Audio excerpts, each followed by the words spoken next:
Okay, just kidding. Good evening.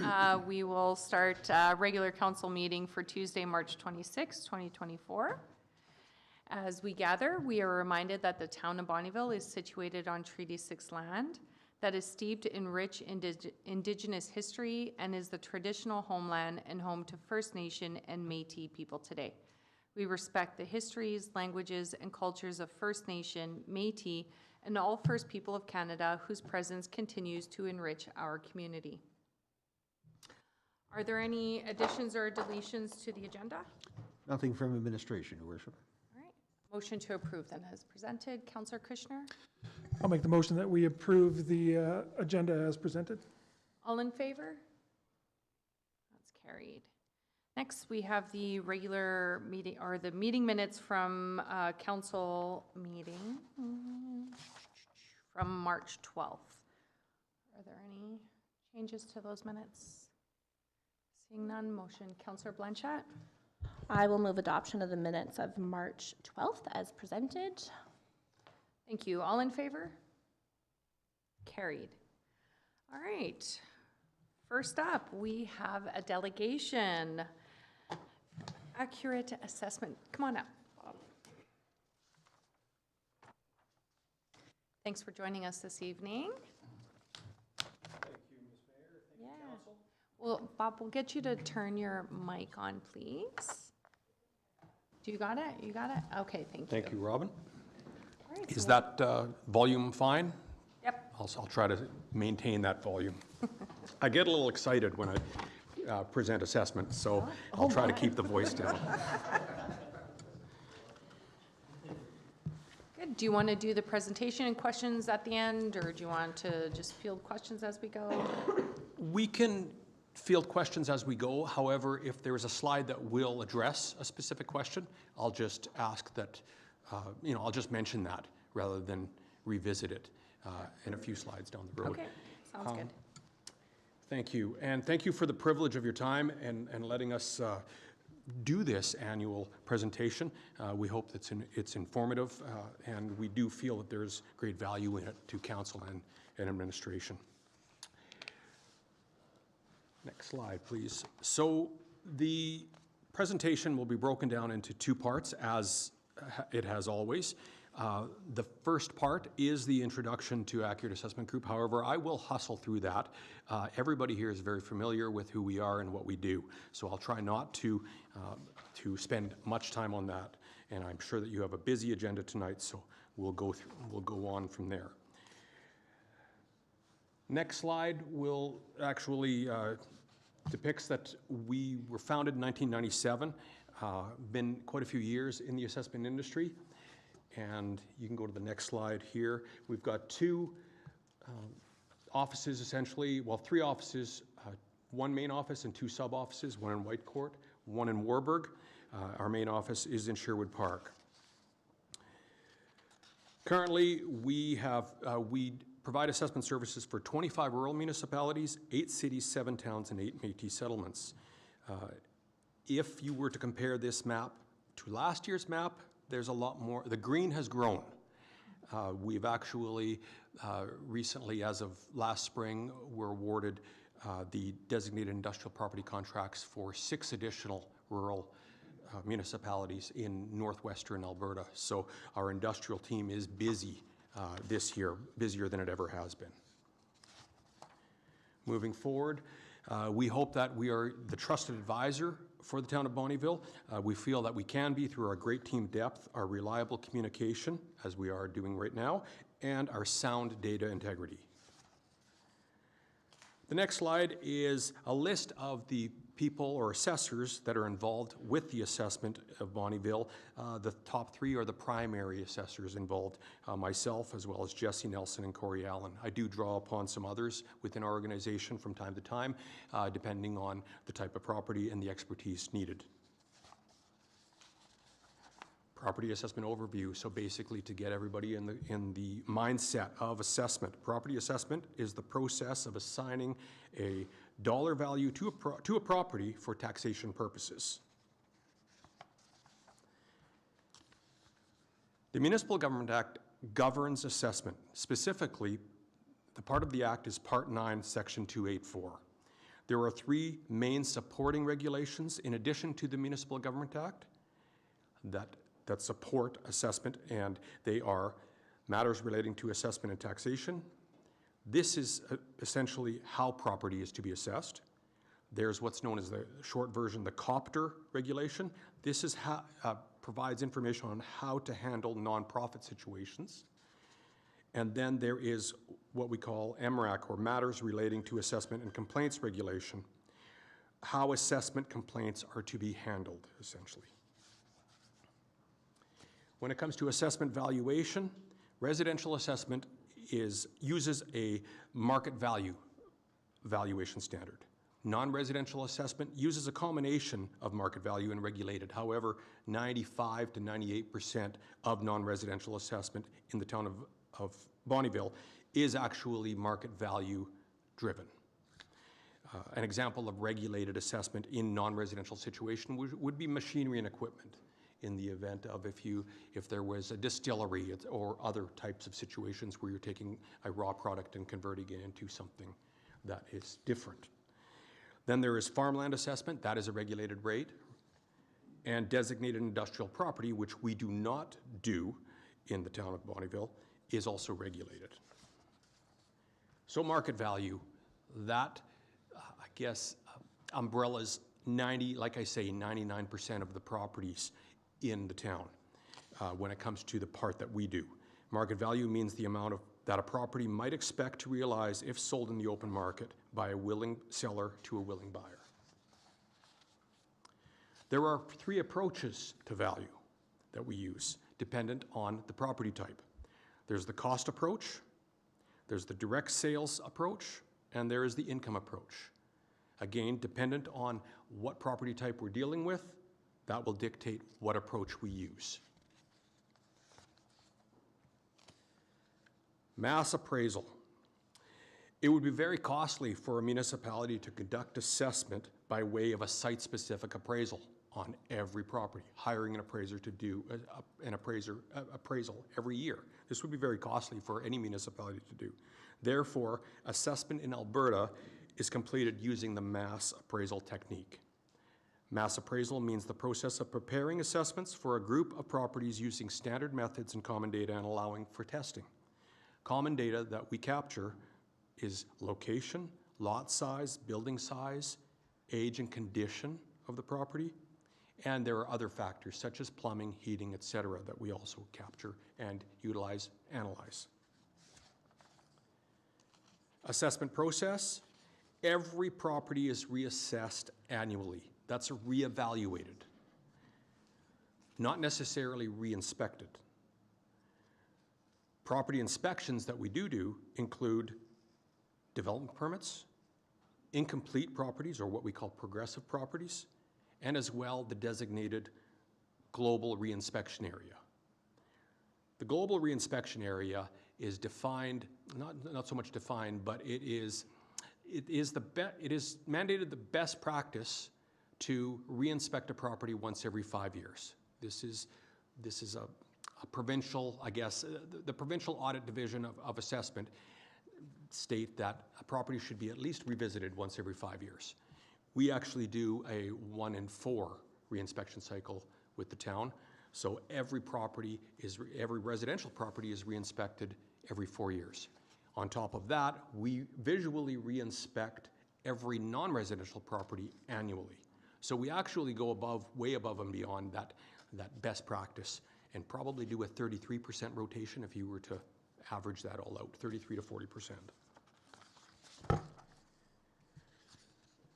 And in the event that there's an assessment inquiry, we would hope that the property owner would contact the municipality or attend an open house and speak with one of us. It's to my understanding that we will be talking about open house dates here very soon with administration, so we will be setting that for the 2023 assessment, the 2024 tax year.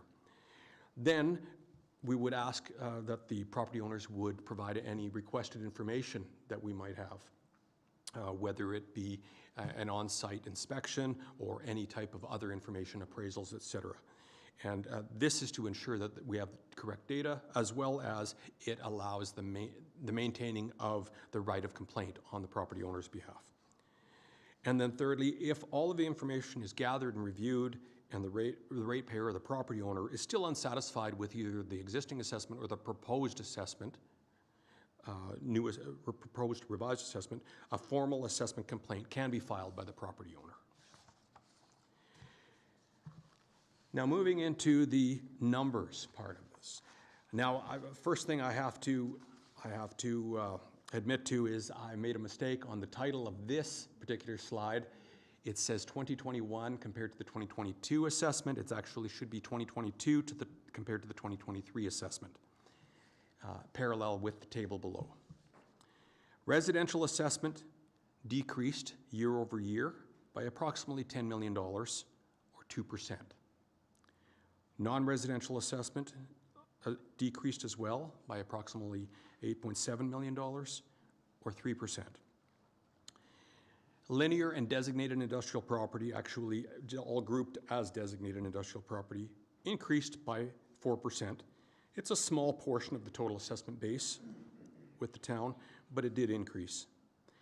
Now, farmland assessment probably has your eyebrows going up here. We have what appears to be a 166% increase. However, this is not truly the case. This instance occurred because of a recoding of certain types of assessment within the farmland realm. So this was through a recent board hearing that happened, I believe 2 years ago now, whereby if there was a particular instance, and I won't get into the granular details, but if there was a particular instance where farmland was adjacent to and zoned industrial or commercial in nature, there is a portion of that farmland that may warrant a full market value assessment. However, if that particular area is assessed as is being farmed, then it must be coded as farmland and not coded as commercial or industrial. So this was a switch that followed legislation and hearing decisions. So essentially, this $900,000 rounded increase that you're seeing in the farmland is not an increase or growth. It's actually a movement from non-residential assessment over to farmland. Okay, at the end of the day, how that affects the property is the applied mill rate on that particular piece of land or those lands. Then exempt assessment did decrease by as well 4%, as you can see. So an overall total assessment base change of 2% downwards.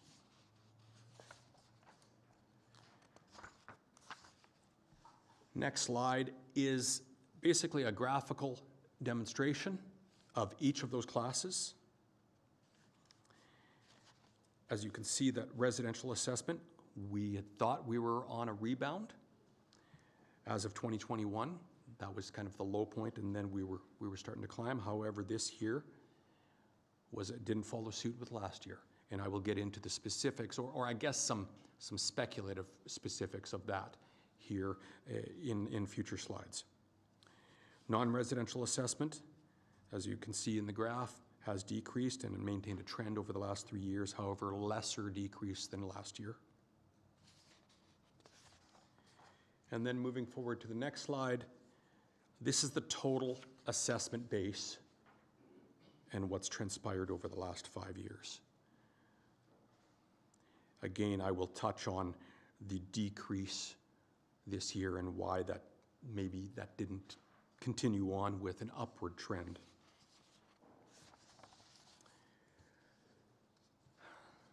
The next slide breaks down the assessment by change, and specifically by percent change. And the important takeaway here is that 91% of the taxable properties in the town will incur anywhere from between a minus 10% decrease to a 10% increase, with the vast majority of them being in the between -1 and -10% decrease. The next slide is a very similar slide, except instead of percent change, it's speaking of dollar change. And again, the important note here is that 68% of the taxable properties in the town are going to experience a change anywhere from -$1,000 to -$25,000 change in value year over year, with the vast majority of them, again, 42% of being in that $1,000 to $10,000 decrease. Now, there are a couple of specifics maybe in this particular slide that you may want to or may have questions on. There is a property that decreased over $1 million. Well, that specifically was a highway commercial property, the CETA property, but it was valued very high. So any decrease, any specific decrease on that is quite a high number. So, and in that particular instance, there was a review done on that particular property, and it experienced a higher than normal decrease, if you will. And then there was also an increase. There was a new industrial shop over in the same part of town, nicely built shop, and of course the assessment changed significantly there from essentially vacant land, or I believe the foundation maybe was the only part of it assessed in the previous year, and now it's a completed shop and functioning shop. So.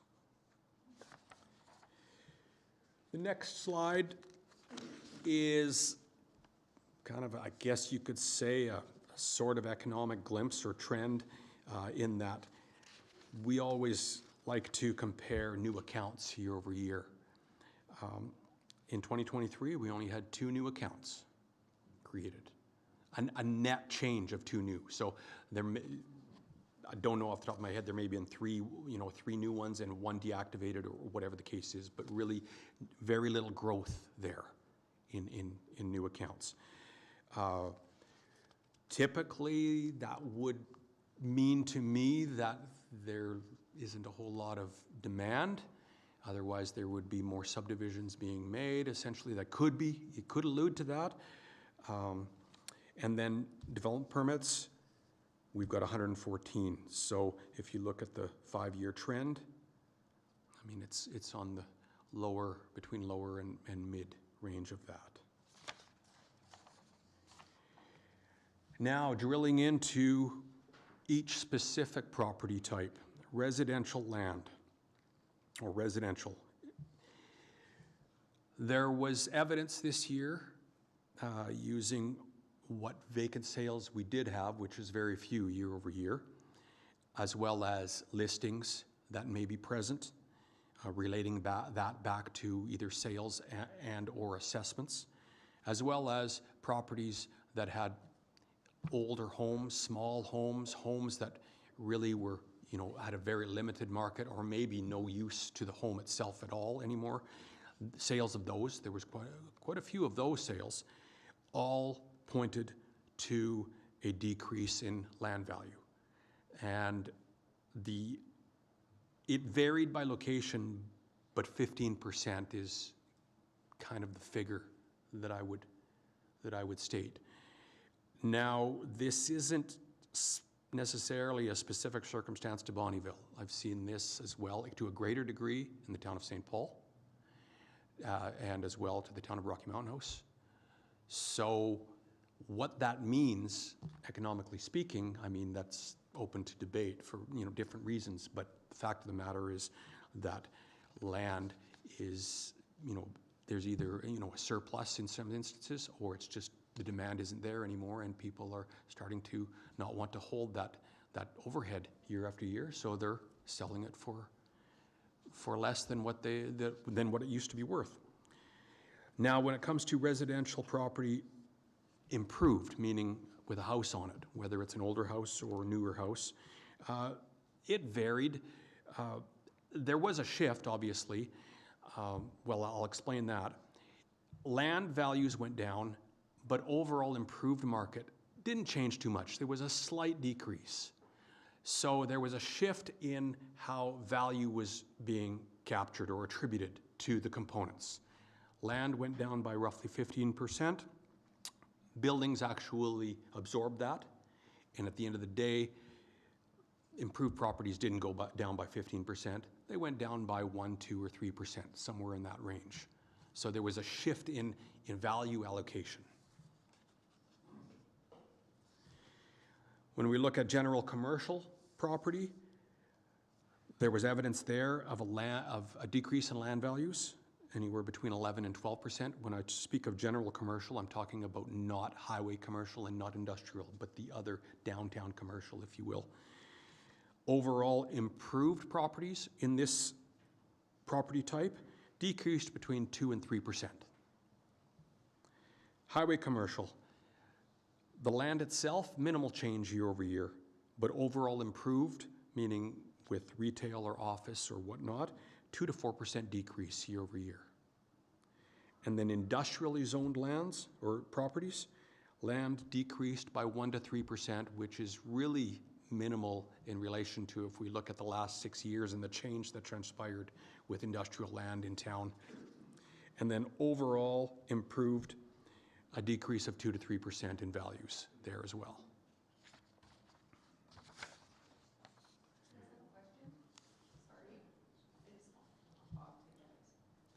No, I can address a question. Well, it's interesting on the residential side, it's just like we see a lot of the homes that are for sale, and a lot of foreclosures are coming due right now too, and a lot of those, and you might be addressing that later on, but that's right away what I thought about when you were talking about that, because a lot of those properties have been left empty or are being demolished on the inside. So I would assume that would probably bring the value down a little bit as well. Absolutely, thank you for that comment, and yes, I will address that in a little bit. Not so much the fact behind it, but the specifics of foreclosures and bank sales. I will address that and how that,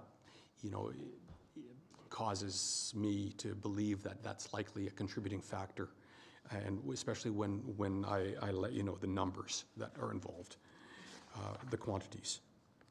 Oh, sorry, Councilor. I just have one quick question before I forget. On the previous slide, under general commercial, is our downtown considered highway commercial or general commercial since it runs along a provincial highway?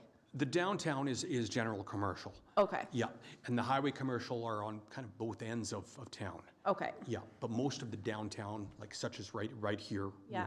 This is general commercial from an assessment perspective, and I believe zoning coincides with that. Excellent, thank you. Okay. So this slide drills into residential assessment, and as you remember, there was a 2% loss or decrease in assessment base, residentially speaking. So this can be broken out into two parts. Typically, we like to see not such a weighted application here. We like to see more growth, but in this particular instance, we don't have a whole lot of growth contributing in 2023. But at least we're on the positive side. So we've got roughly $600,000 in new growth, which accounts for 0.1%. On the positive, but then we've got $11 million in decrease, market decrease, if you will, or roughly a 1.9% decrease in residential assessment. So the net sum there, or the net difference, I guess, would be negative 1.8, which rounds to 2%. So that's where we get the 2% change year over year, the 2% decrease. Now, speaking specifically to what was brought up earlier, I can never tell you for certain why the market does what it does. I still need another 30 years in the game probably to do that in this particular career, but what I can speculate on based on my 30 years of experience is there's certain aspects, whether it's interest rates, cost of construction, and all of that will affect, as most of you know already. The town of Bonnyville, in all of the realm I do, which I do 11 municipalities myself, I've got hands-on with 11 municipalities in Alberta.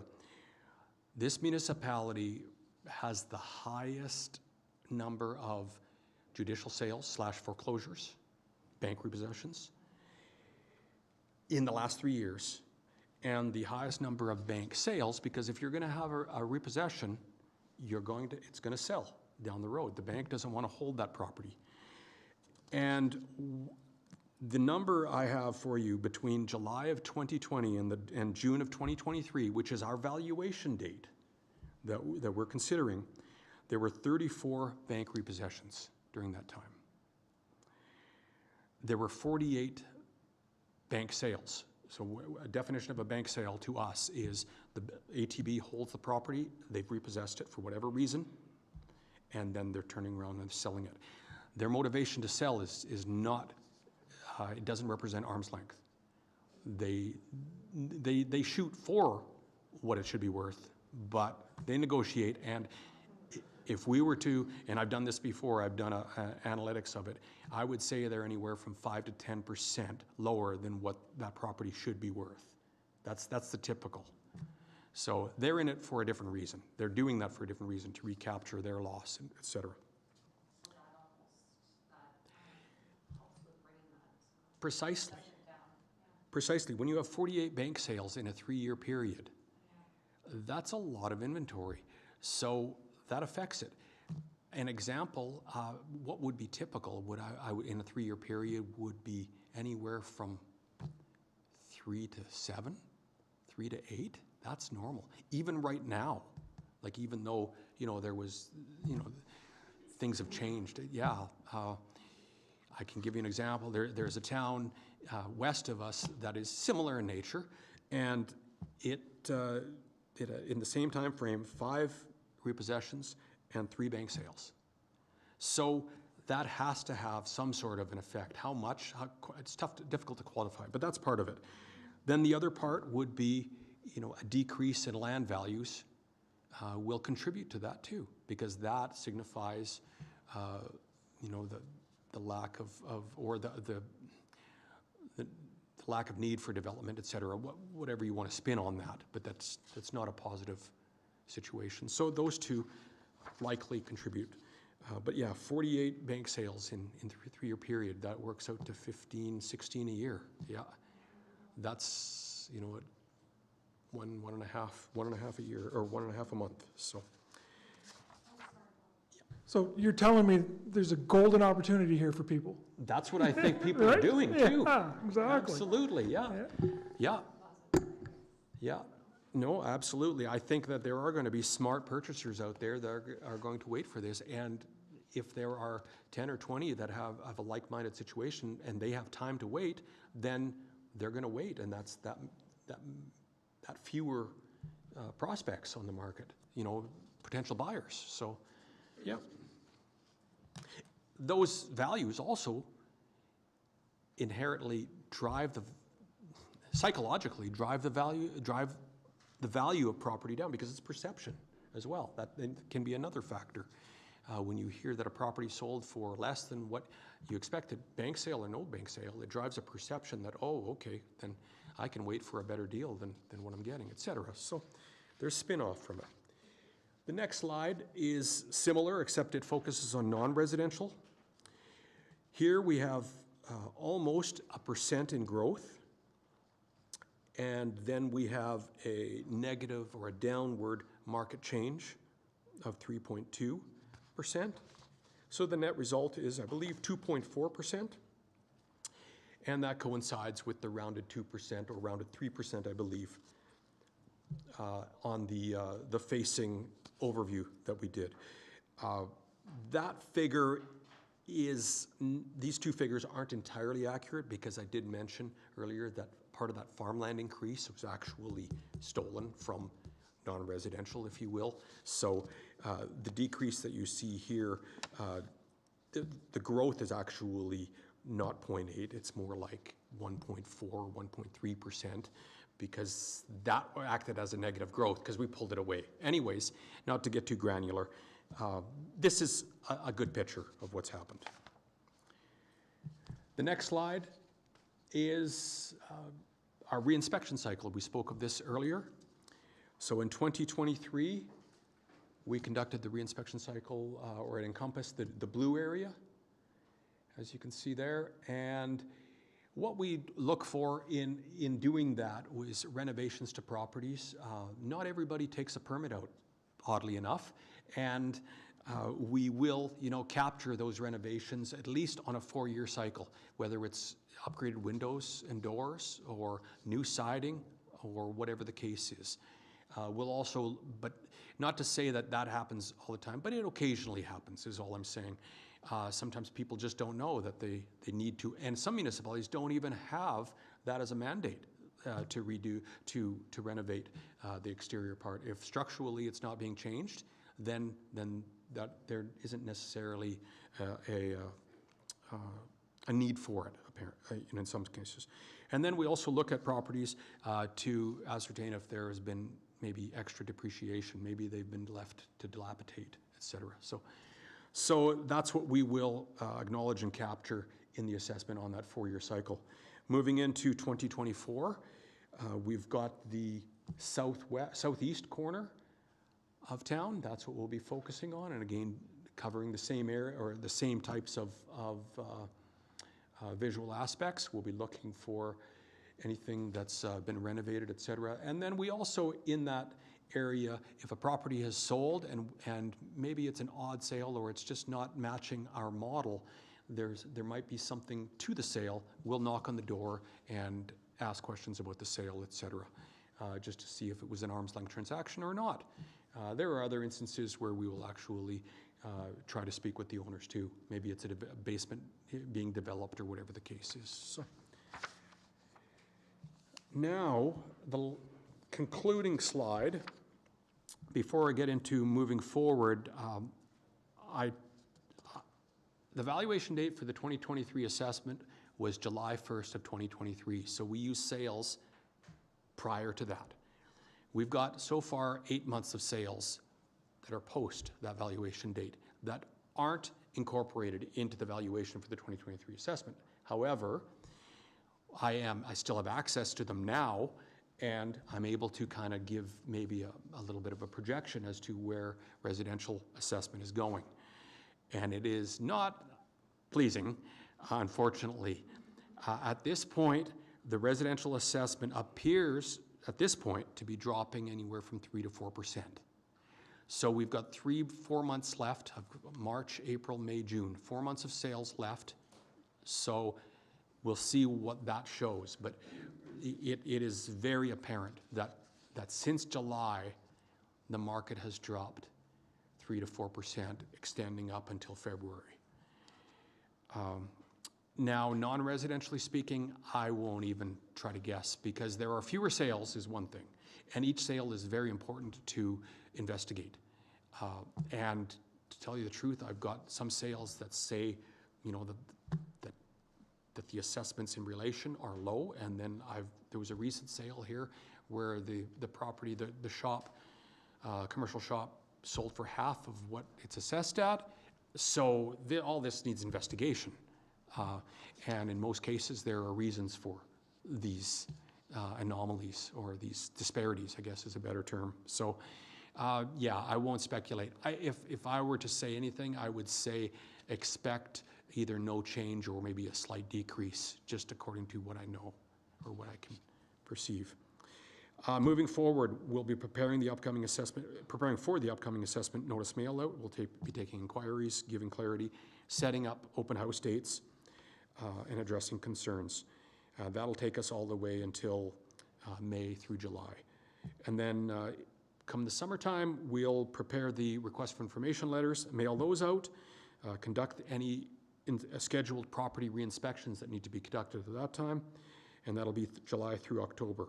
That'll also be the time when we likely will do the 2024 global re-inspection area, if you will, the 25%. And then lastly, we'll be inspecting new permits, and that'll be October through January, completing market analysis in that time frame as well. So that concludes the presentation, and I'm open to questions if I haven't answered. Any questions? Yeah, thank you for your presentation. I understand, you know a lot of the intricacies of, you know, the properties and what's selling, and I think for us, I mean, I know for myself, it doesn't come as too much of a surprise, because we see there's nothing new being built, we see the homes being for sale, and maybe some of the intimate knowledge that we have, understanding what's going on and, you know, the sales in our community. So not to say I'm happy to hear that, you know, we continue to lag, but we're not the only one in the province, I guess, so. No. Okay, well, thank you. I would like to extend my gratitude out to administration too. It's always a pleasure to work with Renee and staff. We really enjoy providing the services to the town of Bonnyville, and we look forward to the coming year. Excellent. Thank you so much for your time this evening. Thank you. All right. All right. Okay. Nice stuff here. Next, we have a public hearing. I'll get a motion to move into public hearing, please. Thank you, Councillor McAvoy. I will make the motion to move into public hearing. Okay. All in favor? Okay, motion by Councillor McAvoy to move into public hearing. I now declare the public hearing open. Administration, sorry, have you received anything for or against the matter? No, we haven't received anything for or against. Okay, thank you. Is there anybody from the public who wishes to speak for and against the matter? One? Oh, no, I'm just keeping count. Oh. Okay, I see no one here who would like to speak against or for the bylaw. I declare, I have to call it a second time? And a third. Okay. Anybody from the public who wishes to speak for or against the bylaw amendment? And for the third time, anybody from the public who wishes to speak for or against the bylaw amendment? Seeing none, I now declare this public hearing closed. Would a member of council please move to return to regular session? Councillor Johnson. I'll move to return to regular session. Thank you. All in favor? Carried. Okie dokie. All right, so next, RFD, Land Use Bylaw Amendment. Thank you, Your Worship. This is to follow the public hearing that we just had. This is the recommendation is that council provides second and third reading for the Land Use Amendment Bylaw 1564-24. Okay. Are there any questions for Joe, for administration? No? All right. Okay, we are looking for a motion for second reading, please. Councillor Blanchette? I will move second reading to Land Use Amendment Bylaw number 1564-24. All in favor? Carried. And a motion for third and final reading, please. Councillor Sharoon? I move that the Land Use Bylaw Amendment 1564-24. All in favor? Carried. All right. That bylaw is carried.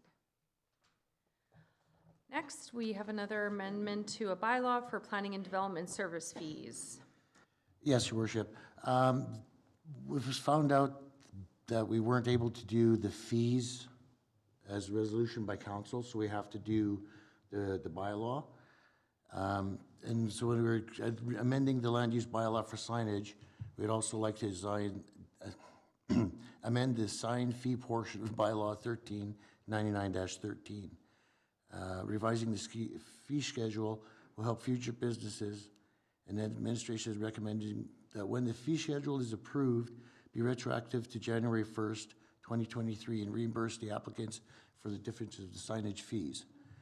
It's a recommendation that council provide first reading for the amending bylaw 1565-24 and direct administration to advertise and set a public hearing for April 23rd, 2024. Okay, any questions for administration? Seeing none, a motion for first reading, please. and direct administration to advertise and set a public hearing date. Councillor McAvoy? I will move first reading and direction to administration to advertise and set a public hearing for April 23rd, 2024. All in favor? That's carried. All right, next up, the financials, bank reconciliation for February 2024. Thank you, Madam Mayor. At the end of February, our ATB bank balance was $25,748,078. Our 90-day NDA account had a balance of $226,143. And of the $25 million, $20,628 of that was for the Frog Lake Tie and Design Grant. We are asking that Council accept the February 2024 bank reconciliation report as presented. Thank you. Any questions? Motion to approve, please. Councillor Johnson? I'll move that we accept the February 2024 bank reconciliation as report as presented. All in favor? That's carried. Next, we have the capital financial report for February 2024. So attached is the report for the capital projects up to the end of February 2024, and administration is asking that Council accept the February 2024 capital financial report as presented. Okay. Any questions? Councillor Schroen? It's just a question, Madam Mayor, through to administration. What does the SCBA equipment for $121,752 stand for? Self-contained breathing apparatus, and that's what the fire department volunteer firefighters need. Okay, thank you. Thank you. All right, looking for a motion to accept this report then, please. Councillor McAvoy? I will move that Council accept the February 2024 capital finance report as presented. All in favor? That's carried. Next, we have the operating financial report, February 2024. Thank you. As with capital, attached are the operating financials up to the end of February 2024, and we ask that Council accept this report as presented. Okay. Any questions? Motion then, please, to accept. Councillor Kushner? Thanks, Madam Mayor. I will make a motion that council accept the February operating financial report as presented. All in favor? Carried. Okay, next up, we have the commercial gap analysis report. Who's looking after that? Thank you, Madam Mayor. Before you have a request for decision, the Town of Bonnyville Commercial Gap Analysis Report was conducted between October and February of this year. The report identifies areas in the town's commercial landscape that should be explored for attracting new business. The report was presented at the Governance and Priorities Committee meeting on March 19th. The committee recommended that administration prepare a request for decision at this meeting. The recommendation is that Council approve the commercial gap analysis report as presented. All right, thank you. Are there any questions or comments? Councillor Schroen? Sure, I'll ask a question here through to Mr. Laver. When we look on page 168 of 250, it's the future direction, and these are comments from some of the residents. Some very good comments there.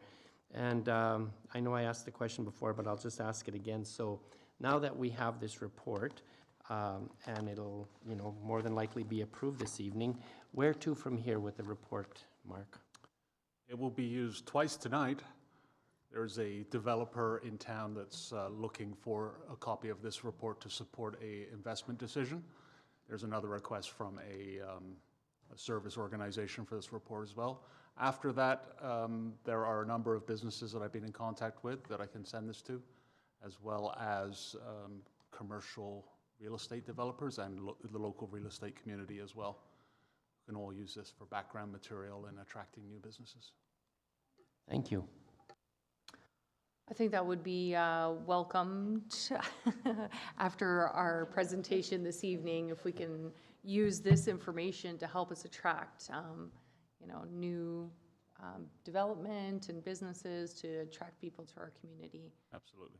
There was really good information in here, and I thought it was very specific in helping us, go out and who should we attract and what can we accommodate in our community. So I really like the report. Sorry, were there any other comments? All right, so we are looking for a motion to approve as presented. Councillor Langridge. I can make that motion, Madam Mayor. Okay, all in favor? Thank you, that's carried. All right, request for decision from the BCHS 2024 Grad Parent Committee. Thank you, Madam Mayor. Attached is a sponsorship request from the BCHS 2024 Grad Parent Committee requesting sponsorship in the amount of $500 to assist with the costs of the 2024 graduation, such as decorations, venue rental, etc. The 2024 graduation is being held at the C2 on June 22nd, 2024. In 2023 and previous years, Council has provided a donation in the amount of $250 for this event. Administration is recommending that Council approve a donation to the BCHS 2024 Grad Parent Committee in the amount of $250. Okay, thank you. Are there any questions for administration? All right, Councillor Langridge. Through to administration, I don't know where we're at as far as the policy. I know we've been reworking the policy a little bit on for donations. Do we currently, where do we have it sitting for grads? Obviously, there is some economic impact that comes along with graduations where family and whatnot comes into town. Has that been, again, I'm more of a question of where we're sitting with that revisions of those policies. The policy, revised policy will be brought back to the GMP Committee on April 16th.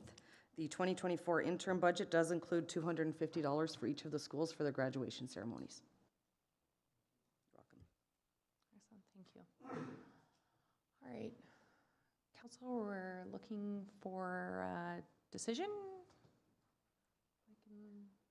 Somebody be interested? Okay. I will make a motion if I need to. I'll help you out there, Madam Mayor. Yeah, I mean, I think until we get all those policies sorted out, I'm willing to go with staff recommendation to approve the donation of $250 for the BCHS Grad Parent Committee. Thank you, Councillor Langridge. All in favor? That's carried. All right, next we have the Hearts for Healthcare 2024 Gala funding request. Thank you. Attached is a sponsorship request from the Hearts for Healthcare requesting funding for the 2024 Hearts for Healthcare Gala being held at the Cold Lake Energy Center on May 4th in the amount of $6,000. This would include a loyal level support sponsorship of $5,000 and a table of 8 in the amount of $1,000. Last year, Council purchased a table of 8 in the amount of $1,000 for this event. Administration is recommending that Council approve the purchase of a table of 8 for the Hearts for Healthcare Gala at a cost of $1,000. Okay, thank you. Are there any questions or comments in regards to this request? Councillor McAvoy? Did we allocate the $1,000 in our 2024 budget? Yes, it was included with the various sponsorships. Then I would be willing to make that motion as recommended by council for $1,000, or by staff. Administration, yep, okay. All right, so a motion to go with staff recommendation. All in favor? That's carried. Next, Lakeshore Drive Park Area Community Recreation Plan. Thank you, Madam Mayor. Proposals were recently accepted relating to the completion of a community recreation plan for the Lakeshore Drive Park area. The purpose of this plan is to achieve council's vision and have a forward-thinking view of possible recreational or cultural upgrades that residents want. Council has included $75,000 in the interim capital budget for the development of this plan. The successful firm will be tasked with creating a recreation plan that includes an online survey, 2 stakeholder engagement sessions, and 2 community workshops, the creation of a conceptual plan, the finalization of the community recreation plan that also includes preliminary capital and operating budget estimates, a regulatory roadmap, and options for phasing out the work over multiple years. The following is a summary of the bid submissions. So, The firm EDS Group had a submitted price of $69,222, which scored 255. Quantum Recreation had a submitted price of $72,683, which scored 237. And Stantec Consulting had a submitted price of $73,974, which scored the highest at 271. Stantec's emphasis on culture, experience with the town's downtown revitalization committee, understanding of environmental legislation relating to Jesse Lake, and background knowledge of the potential opportunities with the existing utility systems were all reasons for the high score. The desired outcome is to award this RFP and move forward with developing the recreation plan. The preferred strategy is administration is of the opinion that Stantec's previous environmental analysis on Jesse Lake will benefit the process and keep engagement outcomes realistic and achievable from a regulatory perspective. Their specific experience involves the Jesse Lake study for lowering level report, the review of the Ducks Unlimited letter of occupation, which transitioned responsibility of the lake to the town, and a conceptual investigation into potential options for the Jesse Lake South Side walking trail reconstruction. Some other options include awarding the project to the second highest score, EDS Group, or reevaluating the scope and reposting after final budget. Financial, submitted prices do not include costs for engagement, space rental, and advertising. Should council award this scope, an additional budget of $3,000 is requested to cover these and other miscellaneous expenses. Communications. So after the award, a series of communications will occur to generate public interest and participation. Communications will be arranged on social media, the town's website, the newspaper, and the radio. The recommendation is that council direct administration to award the development of the Lakeshore Drive Community Recreation Plan to Stantec Consulting for $73,974 and increase the overall budget to $77,000. Okay, thank you. Are there questions, comments? Councillor Kushner? Thanks, Your Worship. Through to administration, just in preferred strategy, it said conceptual investigation into potential options for the Jesse Lake South Side walking trail reconstruction. Is that not in the MD? Correct. The portion that kind of crosses the lake and wraps around to Gurneyville Road is located in the MD. Yep. Okay. So then we really can't reconstruct that without the MD getting on board and coming on to us. Is that correct?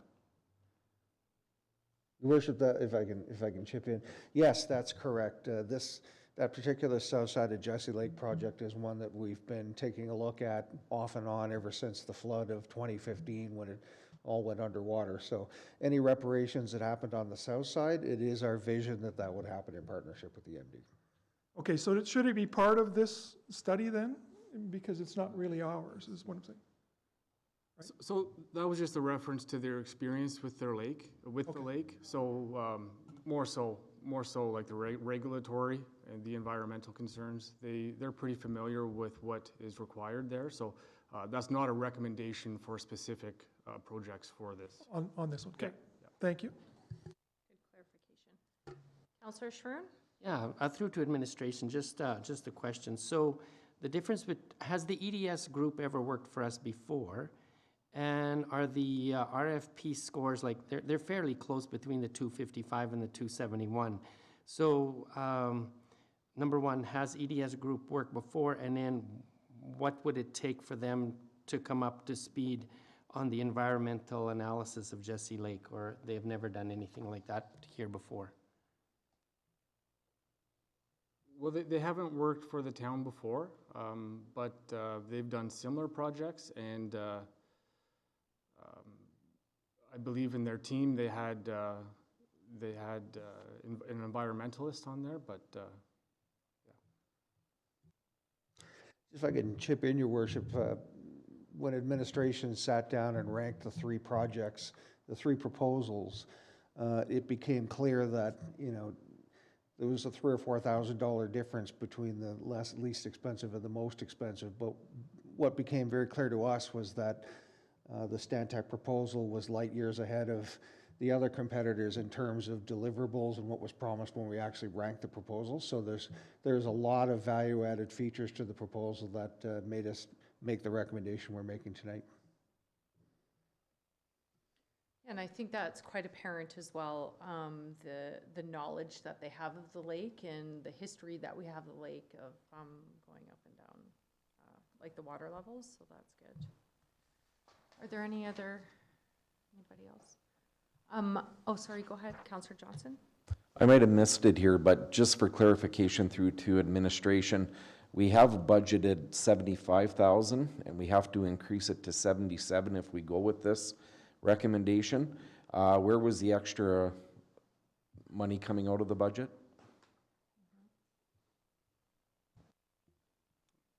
The general capital reserve. Okay, thank you. I don't have a question so much as just a comment. Under the implementation and communications, can we start adding maybe our app on there, use that as a communications tool? Yeah, so I think we'll, try to hit as many people as possible, but the more we're using that as a communication piece, I think it would be nice to include that as well. Excellent suggestion, Your Worship. We will make it so, absolutely. Okay, I'm really excited to get this project going. I'm happy to see that administration has been working hard on getting these RFPs together and going through these bids and coming up with this. So I'm looking forward to kickstarting this project, but I'll leave it up to council for a decision. Councillor Blanchette? I will move the staff recommendation that council direct administration to award the development of the Lakeshore Drive Community Recreation Plan to Stantec Consulting for $73,974 and increase the overall budget to $77,000 for additional expenses. All in favor? Opposed? Oh. Turned your head before I got Okay, carried. Yeah. Okay, next, another funding request for the Lakeland Panthers U15AA Hockey Club. Thank you, Madam Mayor. Attached is a sponsorship request from the Lakeland Panthers U15AA Hockey Club, requesting sponsorship in the amount of $500 to assist with the cost to attend a hockey tournament in Edmonton, March 21st to 24th. In January of this year, Council provided a donation to the Lakeland Panthers U15AA Hockey Club in the amount of $1,500 to attend the Alberta Winter Games. The current sponsorships and donations policy states that organizations shall be limited to one sponsorship or donation per calendar year. Administration's recommendation is that Council deny the sponsorship request from the Lakeland Panthers U15AA Hockey Club, as they have already received funding in the 2024 calendar year. Okay, thank you. Council, comments, questions? Councillor Langridge? Just clarification through to administration. This is the same team that we provided the $1,500 to go to the Alberta Winter Games in February? Yes, it is. Thank you.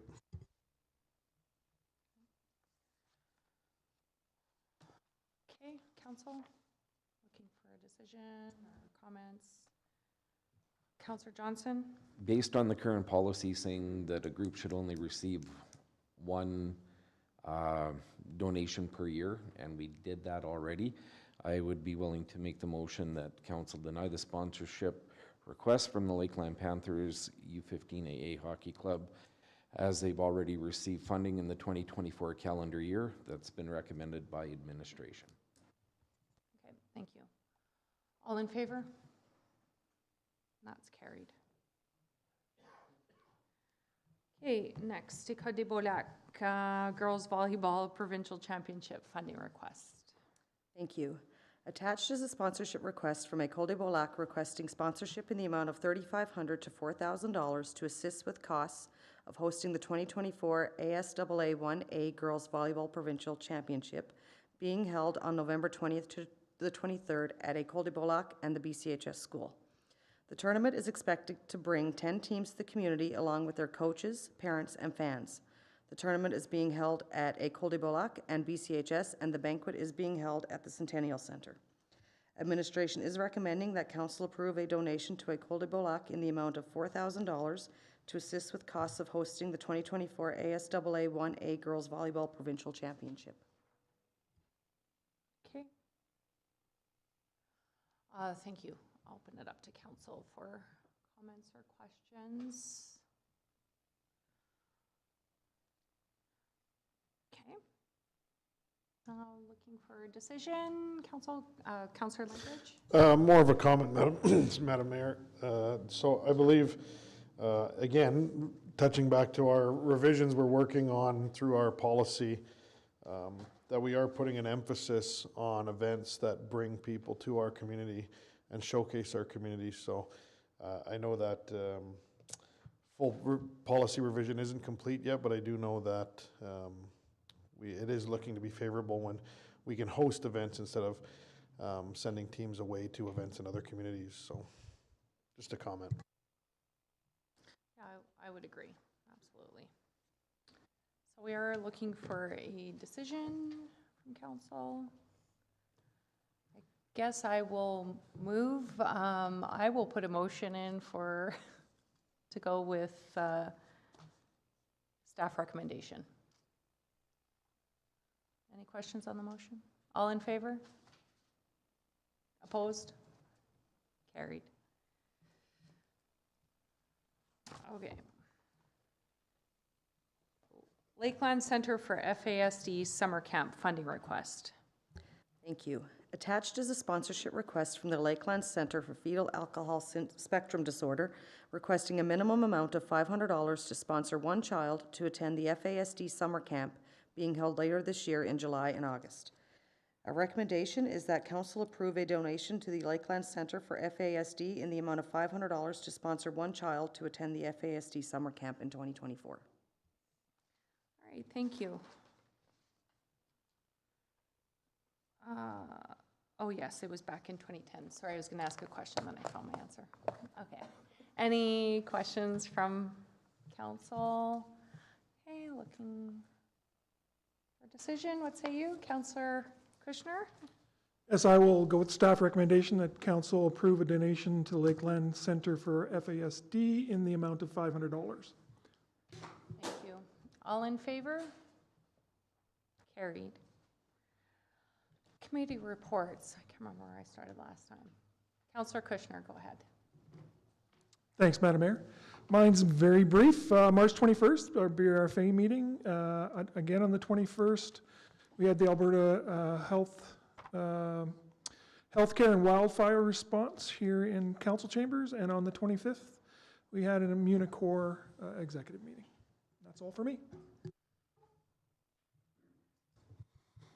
I'll add to that with, on the 13th to the 15th, I had the honor of attending the Alberta Municipal Leaders Caucus with Madam Mayor in Edmonton.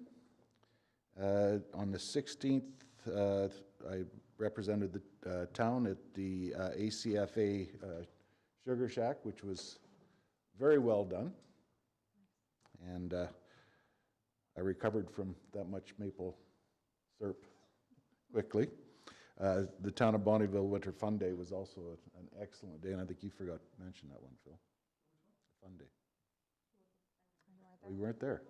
Your wife was. Does that count? Yeah. On the 9th, well, you heard all about it, so. On the 19th, the Governance and Priorities Committee, the BRFA meeting on the 21st. And then I also had a chance with a number of councillors to participate in the conversation with Alberta Health Services on their wildfire preparations for this year. And on the 23rd, along with a couple of other councillors, I attended the United Church's fundraiser, their annual luau to raise funds for their missionary projects in the community, and that's it. Okay, March 10th to the 13th, I was in Calgary with Councillor Sharoon, along with members of the Lakeland Lodge and Housing Foundation Board and Administration for the annual Alberta Seniors and Community Housing Association Conference. One interesting stat that came back from that one was that By 2046, it is estimated that 1 in 5 Albertans will be seniors. I attended some really good sessions while we were there, and what was really nice was the sessions weren't only relevant to board members on the Housing Foundation, but at other tables I sit at as well. It was really good to hear that other lodges across the province are having similar conversations to what we're having here, looking at same models for offering that higher level of care to seniors in our lodges. So it was really good to know that we're on the right path there. March 14th, I signed checks for Lakeland Lodge and Housing. I had FCSS Association of Alberta Conference Planning Committee meeting, followed by a regular FCSS board meeting for our local program that evening. March 15th, as the Northeast Region representative for the FCSS Association, I had a meeting with the FCSS directors from Bonnyville, Cold Lake, and St. Paul, and that was a follow-up to our meeting we had with the MLA. March 16th, I attended what we branded as Winter Fun Day, which kind of turned into Spring Fun Day at Pontiac Park, but nevertheless, it was very busy and well attended. March 19th, the Governance and Priorities Committee meeting. March 20th, Bonnyville Wellness Coalition meeting. March 21st, the AHS webinar on healthcare and wildfire response. March 22nd, I had an FCSS AA board meeting, which I attended virtually. March 23rd, the Hawaiian Luau fundraiser. Yesterday, I met members of the Bonnyville Wellness Coalition over at the EMS division of the BRFA. We, as a coalition, received a grant from AHS, and part of that project was, that was funded by the grant, was putting together wellness kits for the vulnerable and perhaps displaced members of our community. And they included things like water and snacks and socks and stuff like that. And one of the things we thought would be good would be to partner with agencies in the community to distribute them. So they are going to be on all of our ambulances, and will, of course, our ambulances don't only serve our community, but they will only distribute them in our community. So it was great to hear the support and enthusiasm there. Yesterday evening, I had an SPCA board meeting. One item that I wanted to mention to administration that might be worth exploring is apparently our friends over at the MD have purchased a microchip reader, and they are apparently doing this so that dogs don't end up at the SPCA because they're quite often at capacity already.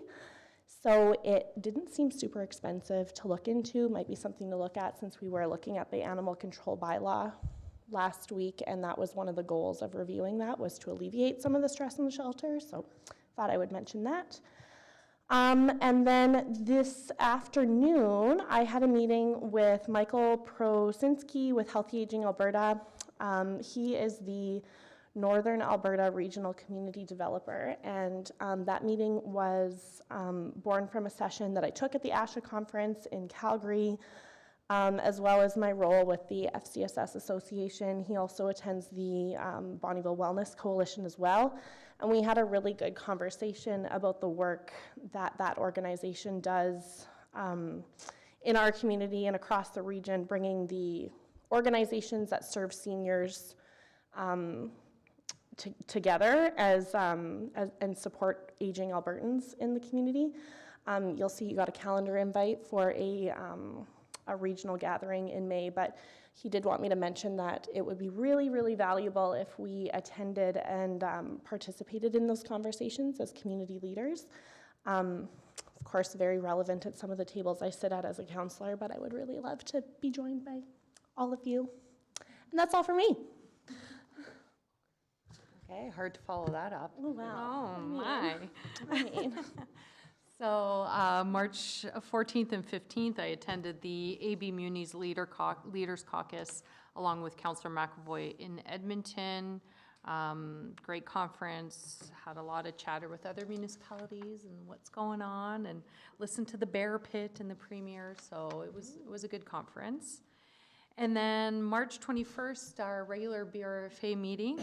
And I just want to acknowledge a new program that the BRFA, well, the BRFA did not start it. It is the volunteer firefighters who put together an assistance program. And as the BRFA, we're going to do matching funding into that program. And what that program is going to do is help volunteer firefighters access mental health resources and tools. So I just want to give a shout out to all our volunteer firefighters and the BRFA for supporting each other and acknowledging that this is something that that they need, not only them, but their families as well. So, and then March 25th, I had a regular C2 meeting in the evening, but during the day, sorry, I also had an executive meeting for the ABMA. That's all for me. Thank you, Madam Mayor. Along with Councillor Blanchette and the rest of our crew, we attended the Alberta Seniors and Community Housing. It was a bittersweet opening ceremonies on Monday the 11th, as it was 4 years since the WHO declared the pandemic. So that was, kind of set the tone for the conference on where we are today. New continuing care legislation is coming up in April of 2024. We'll be the first province in Canada to put all 3 continuing care programs under one umbrella. With the new legislation coming up, we're going to be rebranding it Continuing Care Homes, and that will encompass all of the different levels of care. So we look forward to April and to the announcements, and as Councillor Blanchette said, we are also, with all the other facilities, looking at different levels of care. On the 19th, governance and priorities. On the 21st, we had our BSN meeting with the Chamber. Thank you to Mark for being there with his presence and information, and it was very well received. We had 16 delegates sitting around the table, and basically it was open mic, and everybody just spoke about what their issues are in the community. Very good information and some follow-up that I'll have to do on that. And that's it for me.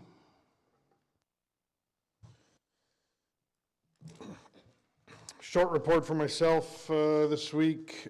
The Winter Fun Day I helped set up and then took part in the first couple hours. A big shout out to our staff and administration who put the day together and made it run smoothly. I think they went through another 400 to 500 hot dogs again this year. So obviously well attended by our community members and lots of great feedback thus far. So shout out to everyone who helped to make that day a success. Then the GPC meeting on the 19th, and I had a lunch with the board for the Winter Games on the 21st. That's it for me. All right, so March 14th, I had the FCSS meeting. March 16th, I also was at the Winter Lack of Snow Fun Day at Pontiac Park. I just want to echo Councillor Langridge thanking the staff who were out there all day right to the very end, hauling stuff back right at the very end. They did a heck of a job. As part of the events committee, we come up with these wing-ding ideas and want to have some fun, and they're the ones who make it happen for us. So thanks again. March 18th, the Ohana Center meeting. We reviewed our strategic plan and set some new goals.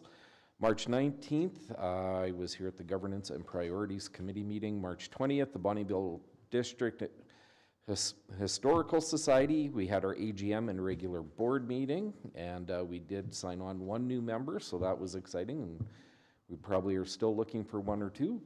March 21st, I attended the conversation with AHS on wildfire response. March 23rd, I attended the St. John's United Church Hawaiian Luau, and last night, on March 25th, I attended the C2 board meeting, and that's it for me. Okay, thanks. All right, so now we're moving on to correspondence. We have a few attachments here. An email from the Assistant Deputy Minister in regards to asset retirement obligation, just a follow-up to Councillor Kushner's question to Minister McIver. Itinerary for the mock collision event on April 30th. A letter from the Minister of Municipal Affairs in regards to the Assessment Model Review Steering Committee. And then our Appendix A for council receptions and public relations. Hey, any questions for administration at this time? Nothing in camera, so I will look for a motion to adjourn. Councillor McAvoy. I will provide the motion to adjourn.